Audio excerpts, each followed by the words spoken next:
for this session, Using the Cloud to Combat Human Trafficking and Exploitation. Please welcome Melanie Legrand from AWS, who will introduce our speakers.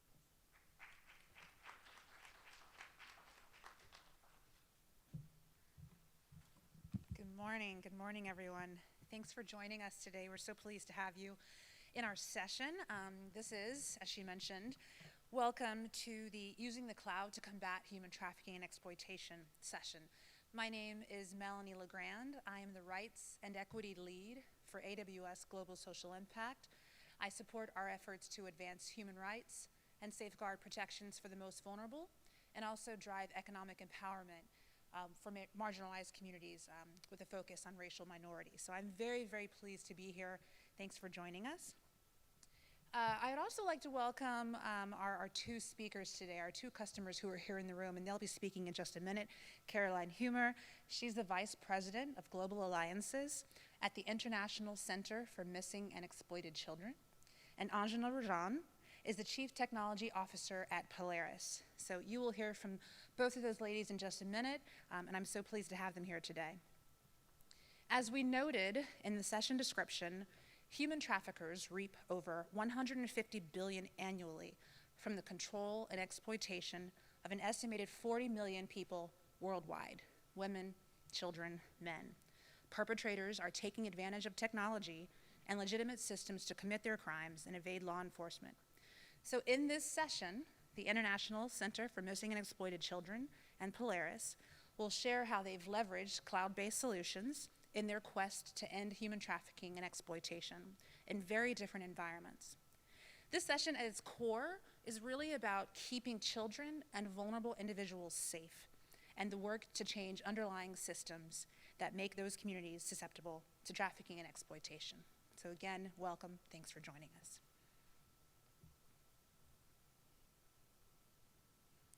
For today's agenda, here's what we'll go through during the session. I'm going to level set with the definition of the terms, missing children, human trafficking, exploitation.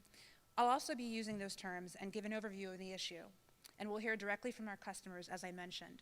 ICMIC will share more about how they leverage AI in their work to find missing children, while Polaris will explain how they use AWS tools to deep dive data gleaned from the US National Human Trafficking Hotline. But before we begin and jump into the topic, I'd just like to get a pulse of the room. Like to know where you guys are from, and so we'd love to have a show of hands if you are representing the nonprofit space. Okay. The commercial space. Okay, a few. Education and government. Oh, okay. Good crowd, very diverse crowd. We're really happy to have you guys. So let's talk about the terms we'll discuss today. ICMIC, as you can see on the screen, defines a missing child as any person under the age of 18 whose whereabouts are unknown. The categories of missing children can be endangered runaway, family or non-family induction, abandoned or unaccompanied minor, or otherwise missing. A third of missing persons in the US are under the age of 18, with more than 1 million children missing across the globe. The United Nations definition of human trafficking, as you can see on the screen, has three parts. It has an action, a means, and a purpose. So human trafficking is the action of recruitment, transportation, transfer, harboring, or receipt of people through the means, which is force, fraud, or deception, with a purpose and the aim of exploiting them for profit. So I want to just spend a little bit of time on that word, exploitation. So examples of exploitation include prostitution of others or other forms of sexual exploitation, forced labor or service, slavery or practices similar to slavery, servitude, the removal of organs, and children may be forced to serve as soldiers or to commit crimes for the benefit of criminals. So as I shared before, men, women, and children of all ages, from all backgrounds, can become victims of this crime. However, it occurs in every region of the world, and everyone is vulnerable. The UN reported in 2018 there were about 50,000 human trafficking victims detected, and reported by 148 countries. Globally, again, 1 in every 3 victims detected is a child. There are a ton of issues, very complex issues, when talking about human trafficking. I'm very excited for when Anjana comes up to share more about that topic. There's so many touch points. We talk about victim services, immediate, long-term, focused on reentry, focused on rebuilding, focusing on identifying job pathways for survivors. So many different touch points focused on prosecution of perpetrators and traffickers, victim and survivor identification. We could talk about that as it relates to technology. And then having the intelligence to equip law enforcement and investigations and data analysis. So many areas as we talk about human trafficking and missing children.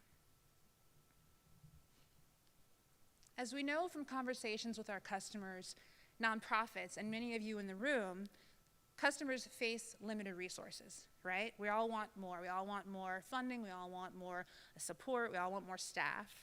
So typically, nonprofit customers will sacrifice the adoption of technology or upgrades to focus on mission-based expenses tied to direct services or program-related personnel. Resources are scarce. So while technology improvements, as we know, can help you innovate faster, be more agile, and be more incredible and more efficient, the average technology budget for US nonprofits is 5.7% of the organization's total budget. Technology in nonprofits is 5.7% of an organization's total budget. So that's why AWS is here to support. So as I mentioned earlier as well, the perpetrators are taking advantage of this technology, using the dark web, using lots of different services and legitimate systems like financial institutions to commit their crimes, control victims, and evade law enforcement. So it's important for AWS to take a really powerful move in supporting our customers to reclaim this tool, to reclaim technology for the battle on the front lines. We know customers want advanced technology and the ease of cloud-based solutions. And you can see on the screen, customers want to better extract and analyze data to provide actionable insights, ensure data protection and privacy, and save time and reduce inefficiencies. So with that, I would love to introduce you to Caroline Humer, Vice President of Global Alliances for the International Center for Missing and Exploited Children. Thank you so much.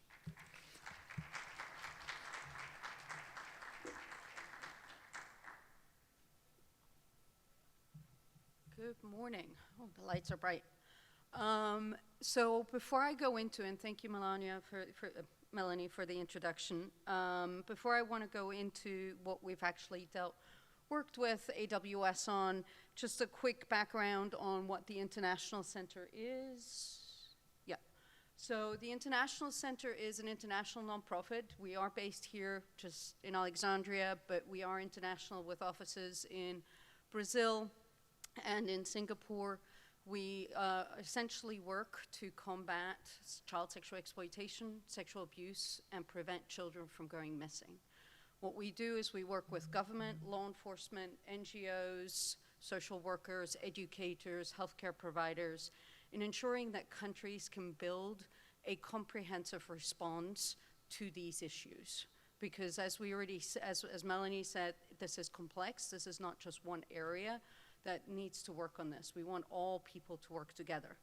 To be able to do this, what we've done is what we've realized, WHO has said that over 1 billion children between the ages of 2 and 17 actually have encountered some kind of violence. That's half of the children of this world.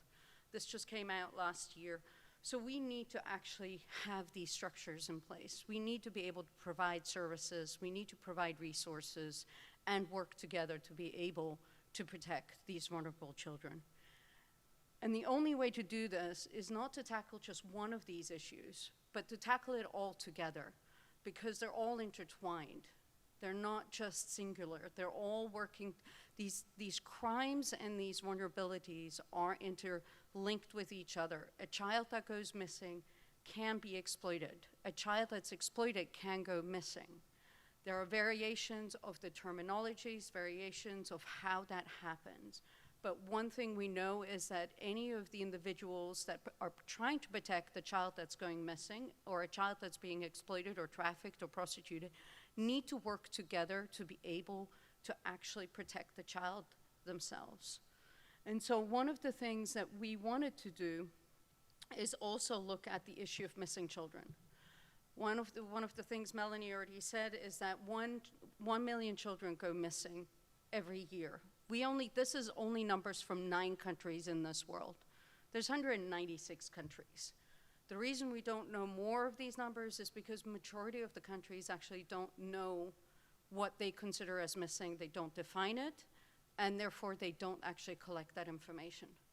So what we're doing at the International Center is building a network and building a database, a platform that allows us to collect that data and be able to actually understand what the numbers are on a global scale so that we can actually build that response. So to be able to do that, what we started off a couple of years back with AWS is look at our Global Missing Children's Network.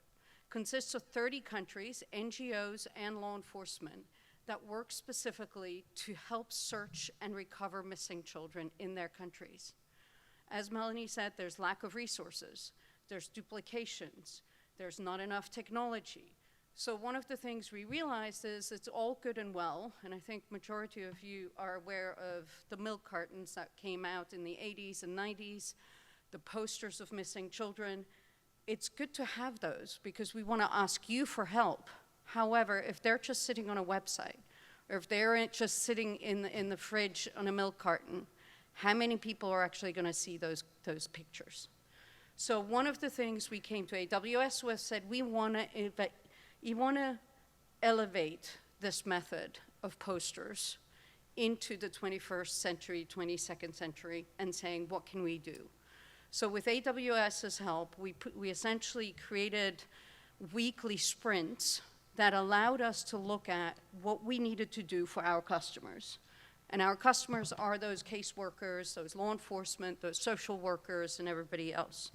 And what we did is we explained the issue. We're not the technology people.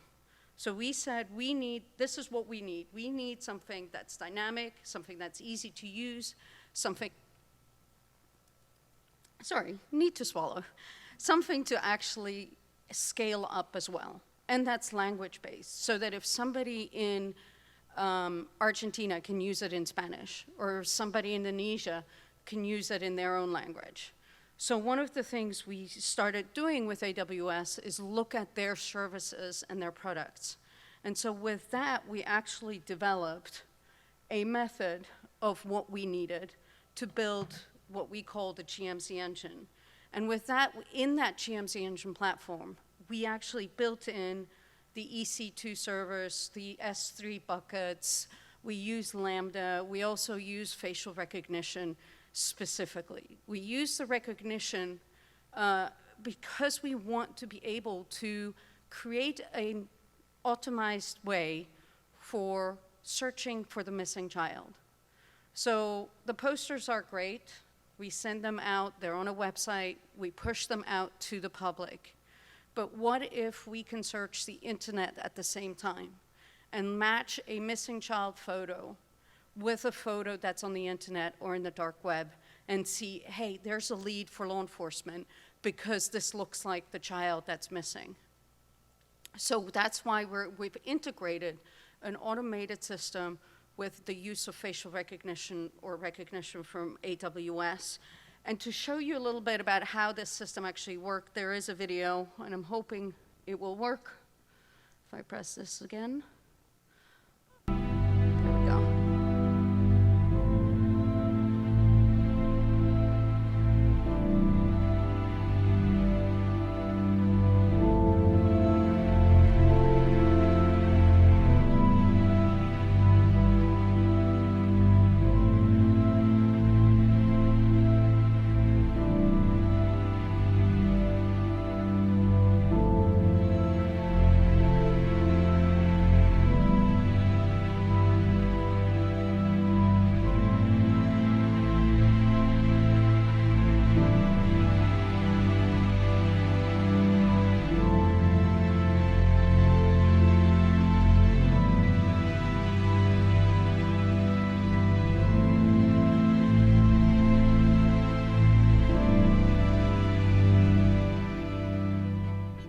At the International Center for Missing and Exploited Children, we're thinking differently to find these kids and end this epidemic.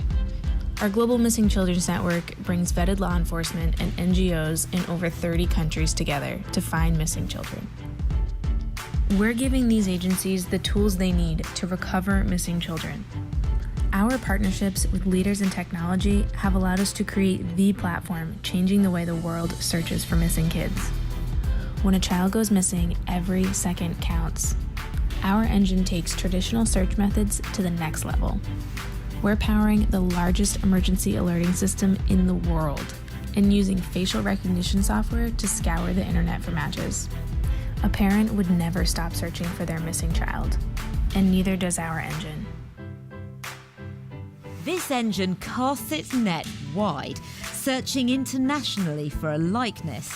When it gets a hit or receives a reported sighting, a poster is sent to screens in the vicinity, filling otherwise redundant advertising space. We are looking to... The video is a little longer and you don't need to hear me again on the video. But you can see that what we've done with the help of AWS is create the largest alerting network. And that's also in partnership with another company called Federation for Internet Alerts, which is also a customer of AWS. With that, we can geo-target that distribution of those posters. So not only are we using recognition within the system of running 24/7 image matching against 50 billion images that we are connected to, but at the same time, we're distributing those posters in a geo-targeted manner in the hopes that you who are in the vicinity of where the child went missing can actually help in that location. That's the purpose of this actual platform. Just to get, oops, that was. So to just quickly before I go to the next video, the last video, is just to give you some examples of what we've done is that through this system, we've generated over 6.8 billion views, and we recovered to date, I think it's 2,600 missing children that we've helped in that recovery because of this system. Thank you. And I will say this, we've only launched this in January 2019.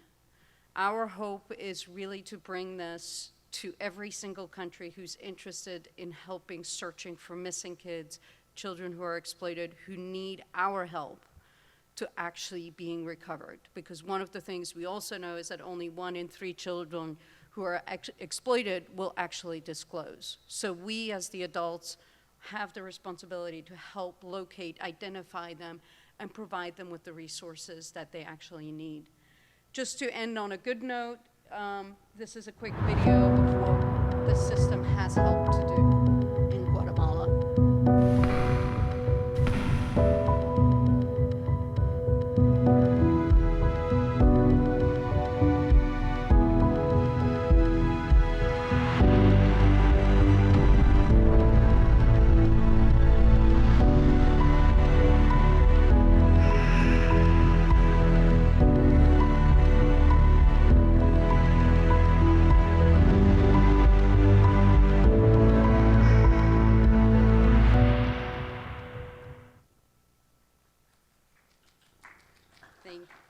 Thank you. So I'll pass it back on to Melanie.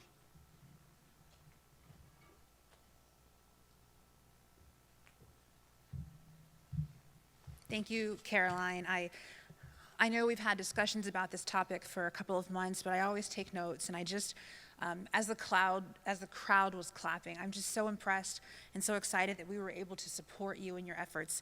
2,600 assisted recoveries is amazing in 2.5 years, and we're so proud to work with you and continue that work. I love what the GMC engine does. I love that it's automated. I love that it's just really helping everyone across the world do great things. As we shared before, when a child goes missing, that could be the bridge to bad things happening. And Caroline just talked about that, and so we're pleased to support your work as you move forward. At this time, I would love to bring up and welcome Anjana Rajan. She is the Chief Technology Officer for Polaris. Thank you.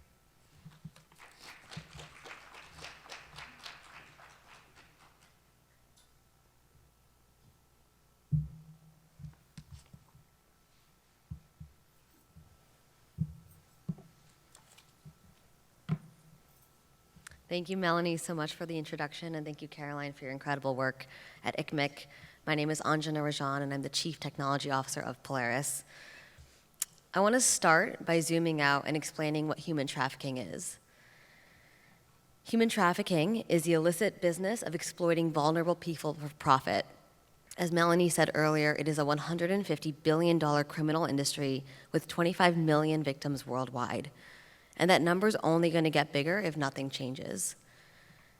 When a lot of you probably think about fighting human trafficking, you may have images of Liam Neeson from Taken, and I want to assure you that is not how we fight human trafficking.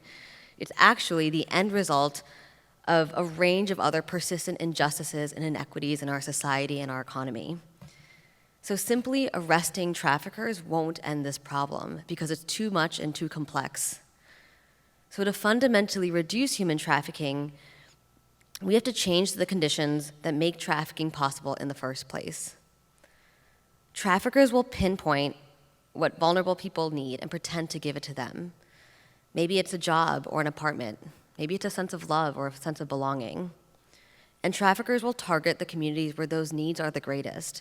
And these are communities that are struggling with poverty and addiction and trauma. So if we want to disarm the traffickers, we have to create a world where those needs are met by somebody other than the trafficker. And that means fixing the broken systems that fail to meet those needs, such as a foster care system, affordable housing, worker protections, education, immigration, criminal justice reform, on and on. But it also means going deeper, because preventing trafficking means facing the fallout of racism and sexism and discrimination that have transcended for generations. And so at Polaris, we see the fight against human trafficking as a fight for social justice. I want to tell you a little bit about our organization, Polaris. We are one of the leading NGOs, nonpartisan NGOs, that's been fighting sex and labor trafficking for nearly 20 years. We are one of the only anti-trafficking organizations that powers our work through technology-enabled programs, data-driven policy change, and survivor-informed strategy. As the creators and operators of the U.S. National Human Trafficking Hotline, Polaris has directly assisted more than 29,000 victims and survivors. We've also built the nation's largest data set on human trafficking, and we've established cutting-edge programs like the Financial Intelligence Unit and the National Survivor Study. We've also led the charge on the reauthorizations of the Trafficking Victims Protection Act. Over the next decade, Polaris is turning its attention to new approaches to end trafficking, including a commitment to end the underlying racial, gender, and economic root causes of sex and labor trafficking. We want to equip the global financial sector to fight human trafficking at scale, and we want to build a technology-enabled and survivor-centered social justice movement.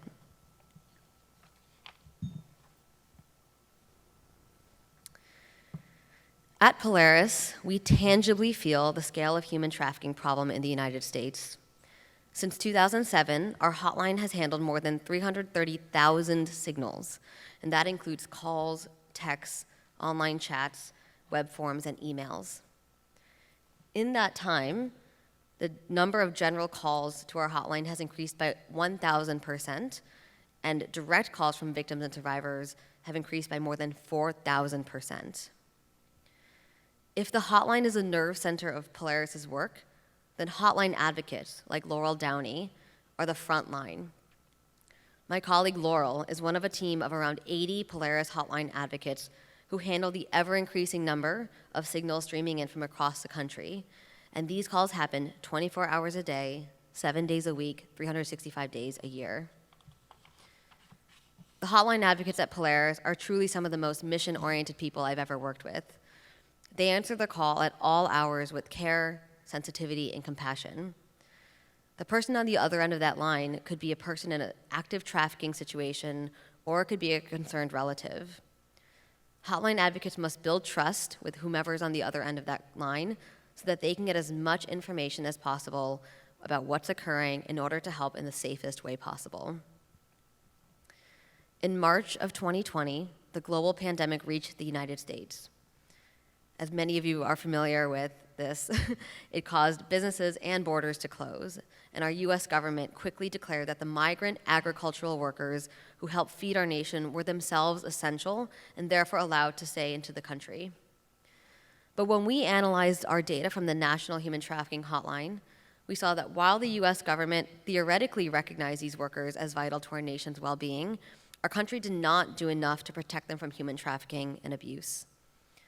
In the first 6 months of the pandemic, we saw a 70% increase in labor trafficking reports to the hotline of temporary agricultural workers holding H-2A visas. 66% of likely victims reported excessive working hours.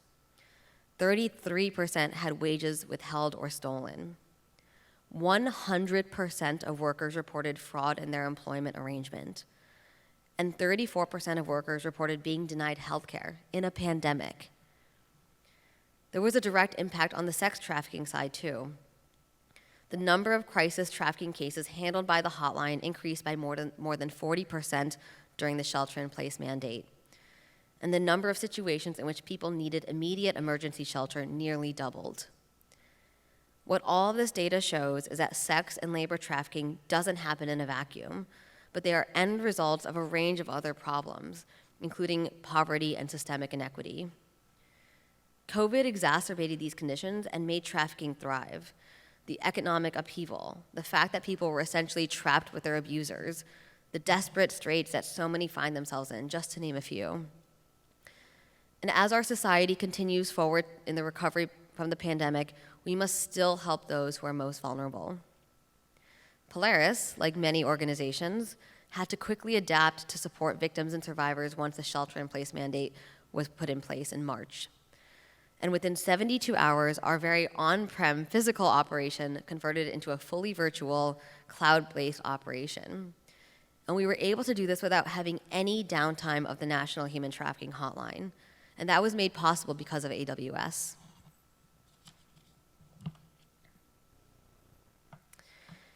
If doing this work wasn't challenging enough, we face a number of security challenges too. The threat model for victims and survivors of human trafficking has always been dangerous and complex and dynamic. Victims and survivors face a variety of risks from many types of adversaries. They face prolonged control and manipulation from traffickers. They can also face physical and sexual violence from sex buyers. They may face unfair prosecution by law enforcement who arrest them instead of helping them. And they may face institutional betrayal from government services that exclude them from the social safety net. By proxy, Polaris has been exposed to many risks too, which manifest as threats to our cybersecurity, our physical security, our operational security, and our reputational security. But the threats over the last few years have become even more complex and dangerous.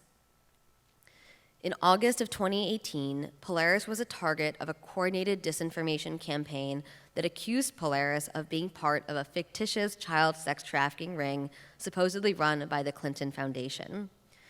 This outlandish conspiracy, we discovered, was driven by none other than QAnon. That summer, QAnon followers doxed our senior staff and our board. They sent our hotline advocates death threats, and they led a cyber attack on the National Human Trafficking Hotline, making it impossible for victims and survivors to get the help that they needed.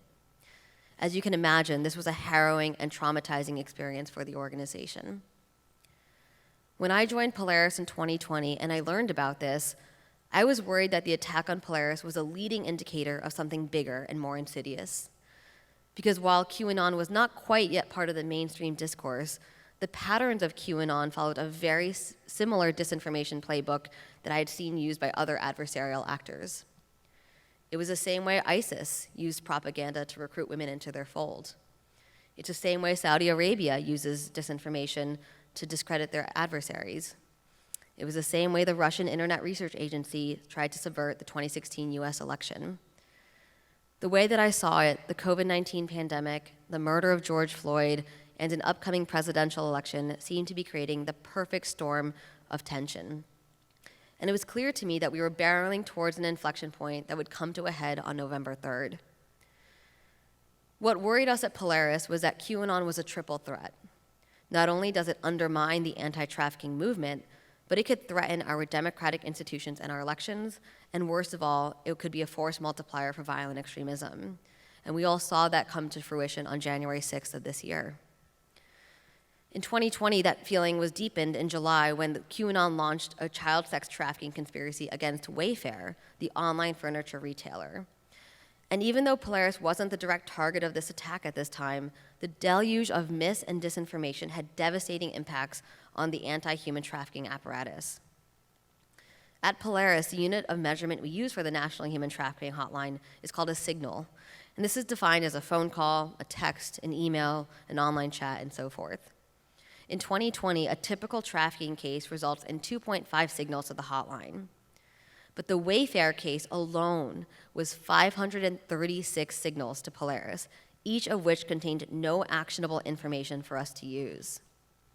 The Wayfair case translated into 64 hours of being spent responding to signals about the conspiracy. And since a typical trafficking case takes on average 1.5 hours to resolve, this meant that the time we could have spent on responding to Wayfair could have been spent responding to 42 additional trafficking cases. Now, when you consider that in 2019 there were only 600 federal prosecutions of human trafficking, 42 is a very large number. Now, Wayfair was just one example of the conspiracy theories that we dealt with last year. So when you compound that with all of the mis and disinformation we deal with, you can start to see how this has a devastating impact on the anti-trafficking movement. And so in that moment, Polaris decided we needed to act. And so after the Wayfair conspiracy in July of last year, we decided to build a security strategy that could protect our organization against this threat.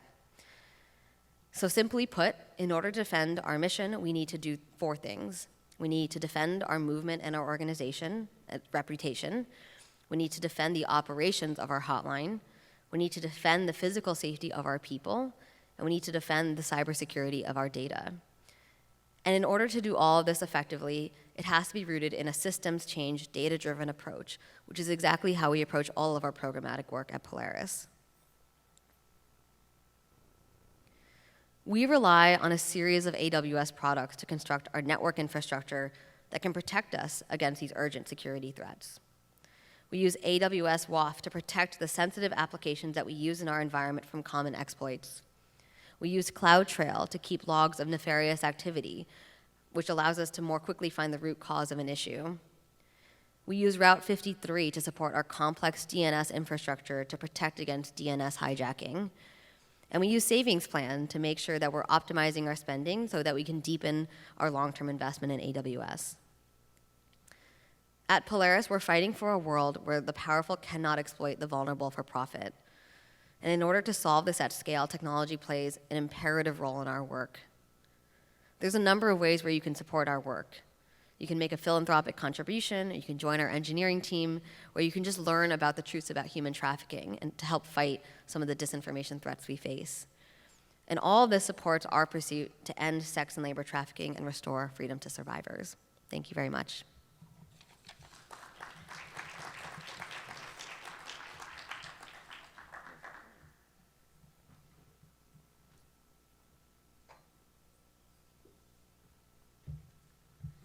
I don't know about you all, but I just really get chills when I hear them both speak because the work is so incredible.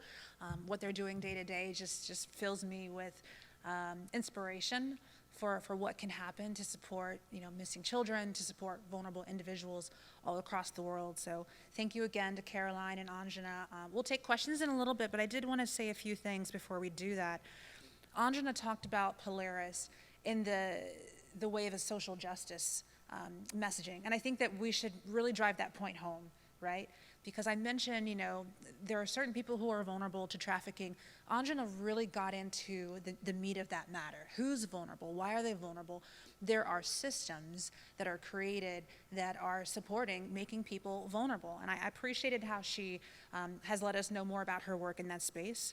I did take my note. I love when you said, you have to create the environment where the needs are met by someone or something other than the trafficker. And that's a huge deal, so thank you for sharing that with us. I love that you also shared, Anjana, about how you don't want to spend your time working on fighting misinformation, but you have to right now. You have to right now, and so doing that does take away from your ability to support or assist victims and survivors. So I appreciate that you've leveraged AWS services to defend that and to have this kind of systems level strategy to use data for good.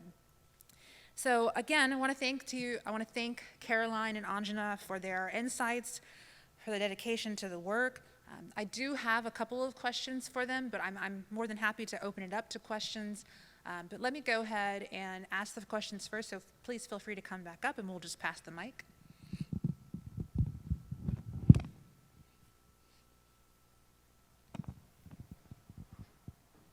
Thank you. So my first question is, what's around the corner? So Anjana, you talked about the next few years, but what are the trends that you're seeing in your respective issue areas that you are trying to get out ahead of and looking around the corner to make sure you're staying on top of that and so you're proactive about the work? Caroline, we'll start with you. Thank you. I think for us, it's still the technology. It's still getting technology into people's hands. When I hear from law enforcement, my customers, who essentially don't know how to send an image via WhatsApp or be able to use the internet, their website, because it crashes, because they don't have enough internet power, it mind boggles me. Or that there are so many stakeholders that are helping protect children who are there to help them but don't have the resources. We just need to get the right resources into their hands as easily as possible.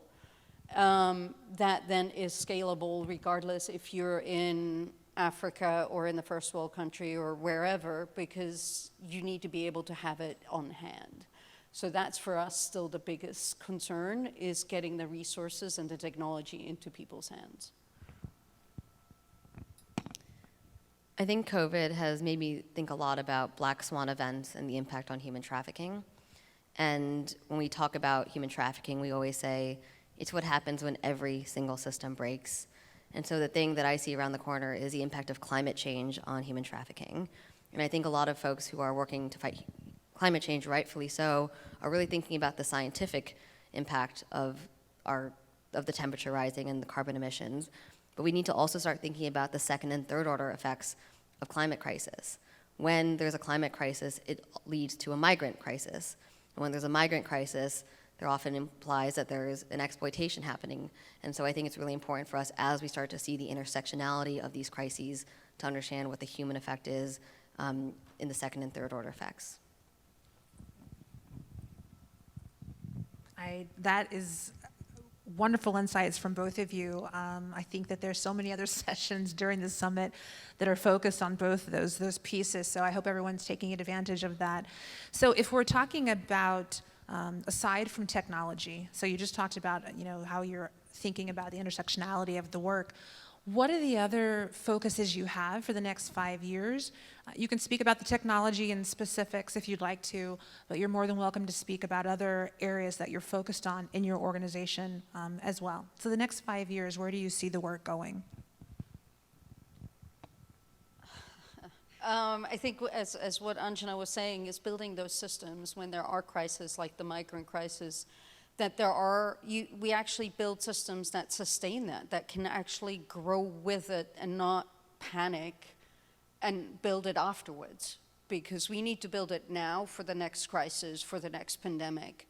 So is looking to that aspect and saying, let's build something that is not only working today, but also is going to work for the next crisis, and is adaptable, is changeable, it's scalable, whichever way you look at it, at least from a technology standpoint of view. I think, topic-wise, there's a couple of things that certainly pop to my mind is that not only trafficking is increasing, but certainly the one thing that we've seen on the online space is sexting and online extortion.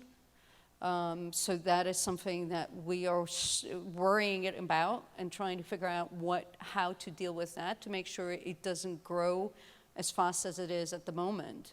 And again, using technology to be able to do that. I've been working on sexual violence work for a big chunk of my career. I've worked on sexual assault and intimate partner violence. But what makes human trafficking, to me, the most insidious of them all is that someone is profiting off of that violence. And so fundamentally at Polaris, we see the financial crimes piece of human trafficking a really core part of our portfolio of work. So one of the programs that I'm really excited about that we've launched at Polaris is called the Financial Intelligence Unit. It's done in partnership with PayPal. And what it really says is how can Polaris, who has deep technical expertise and expertise on human trafficking, really build an intelligence arm to help financial institutions and the anti-money laundering community fight human trafficking at scale. And so over the past year, we've been using advanced technology to help find the needle in the haystack. How do we use natural language processing to understand from our hotline call data where these financial crimes are and what the trends look like? How do we build our own proprietary algorithm to help identify cases that might be a good contender for AML work? And how do we build OSINT, do like really sophisticated OSINT research and intelligence work to help our partners who are in the AML community hold perpetrators accountable and help survivors pursue justice? And so we're really proud of this work we've been doing. What we're looking to do around the corner, which I'm very excited about, is thinking about, as we look at OSINT data to help build these intelligence packages, how do we understand the role of cryptocurrency in the use of human trafficking?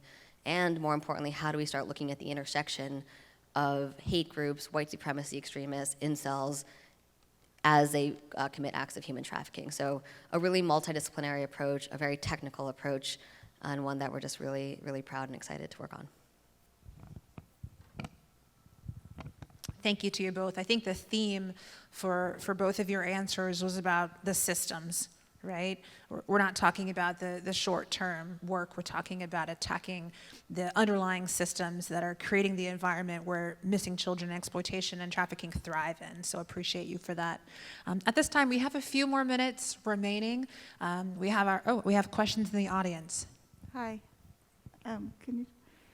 This question is for Anjana. Thank you for a great presentation. Really hits hard.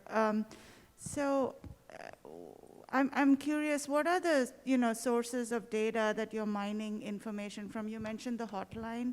Is that just one of many? I'm curious to know how you do your data mining and what sort of processes you use for that. Yeah, it's I'm really passionate about doing survivor-centered work while protecting privacy and civil liberties, and we could probably chat for hours about thoughts on that. But what I think Polaris's value proposition is that we have, in a field that is incredibly data poor, we've generated the single largest data asset on human trafficking over the last 20 years.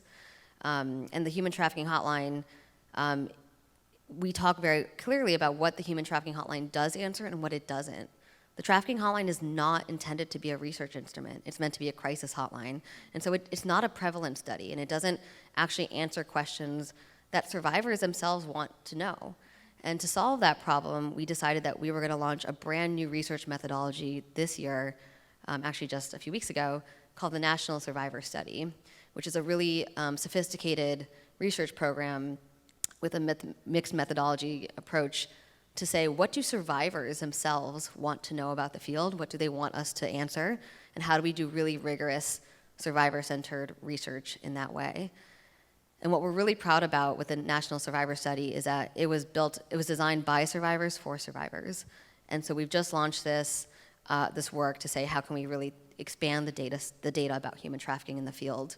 But as you can imagine, when you're starting to get information about survivors, there's a lot of privacy and security questions that come up about their information. And so why our technology team was so involved in this work was really thinking about how do we think about the PCL implications of this? How do we store this data? How do we protect this information from the right stakeholders? How do we think about access controls and data retention and privacy and a lot of these kind of nitty-gritty things that I'm sure all of us get really excited about? And so I think what I love about doing survivor-centered work is that it really intersects a lot of multidisciplinary causes, including privacy and civil liberties, which I know many of us care about. With the regards to our intelligence work, we are really adamant that we want to only work on open source data, right? Our FIU never discloses information about survivors themselves, but we do look at things like business reviews on Yelp. We look at open source court records. We look at cryptocurrency because that is open source. And so we're really thoughtful about what is too much data, how do we steward that responsibly, and how do we really bring survivor-centered principles into a technology conversation from the jump.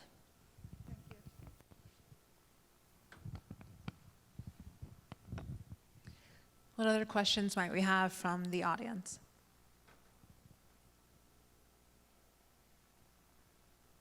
Because I could talk to you guys for forever.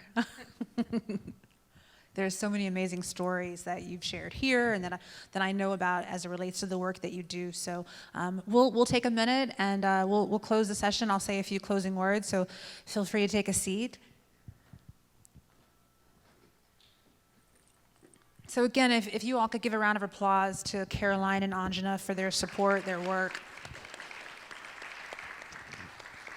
So we have a couple more minutes, but we're close to being out of time, so I just wanted to wrap up. In this session, we did talk about how 2 AWS customers are leveraging cloud-based services to combat trafficking and exploitation.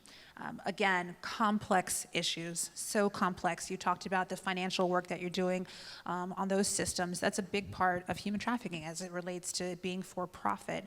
So very complex issues that require that systems level approach to solving. So I appreciate you too. I encourage everyone in the room to learn more about the organizations, to learn more about ICMIC and Polaris and the topic, the issue area, and their incredible work. So thank you again for joining us today. My name is Melanie LeGrand. I hope you enjoyed the session. We'll be here for a few more minutes as they transition to the next session. But thank you, and fill out the survey, and have a great day and the rest of a great summit. Thank you.